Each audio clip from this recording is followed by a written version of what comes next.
Bienvenue dans 4 minutes top chrono, l'essentiel du quotidien.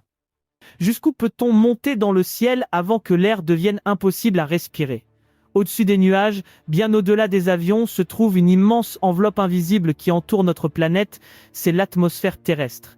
L'atmosphère est l'ensemble des gaz retenus autour de la Terre par la gravité. Sans elle, la vie ne serait pas possible, car nous n'aurions ni air à respirer ni protection contre les rayonnements du soleil. L'air que nous respirons est composé principalement de 78% d'azote et 21% d'oxygène. L'oxygène est le gaz dont notre corps a besoin pour fonctionner. Lorsque nous respirons, il passe dans notre sang et permet à nos cellules de produire l'énergie nécessaire pour vivre. L'azote est beaucoup plus abondant dans l'air. C'est un gaz très stable qui réagit très peu chimiquement. Il agit un peu comme un équilibreur dans l'atmosphère en diluant l'oxygène et en permettant de garder un air stable et respirable. Mais plus on monte en altitude, moins il y a d'air au-dessus de nous, donc la pression atmosphérique diminue, ce qui rend la respiration plus difficile. J'ai du mal à respirer, Pour comprendre ce qui se passe au-dessus de nos têtes, il faut savoir que l'atmosphère est organisée en plusieurs couches.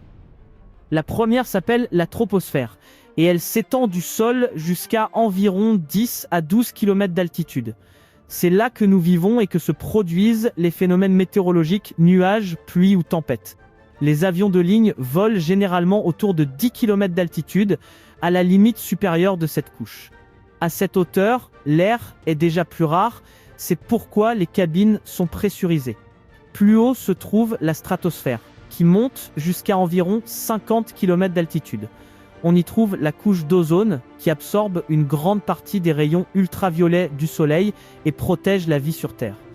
Sans la couche d'ozone, ces rayons seraient beaucoup plus intenses. Ils provoqueraient notamment des cancers de la peau en cascade, des cataractes, ainsi que des dégâts majeurs sur les écosystèmes.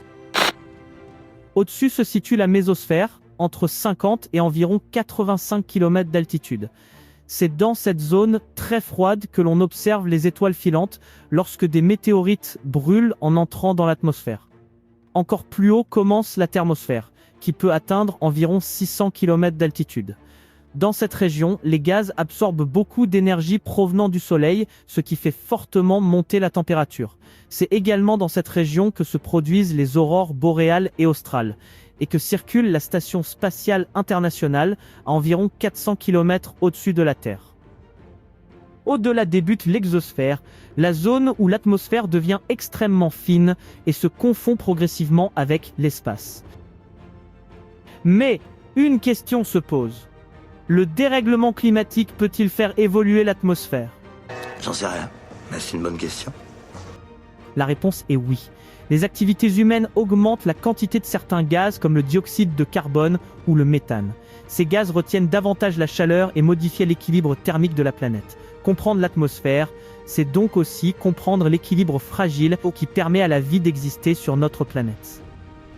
Entre 2030 et 2050, les scientifiques prévoient environ plus 0,5 à plus 1 degré Celsius de réchauffement, 10 à 20 cm de montée du niveau des mers et des événements climatiques plus extrêmes comme les canicules, les sécheresses et les pluies intenses.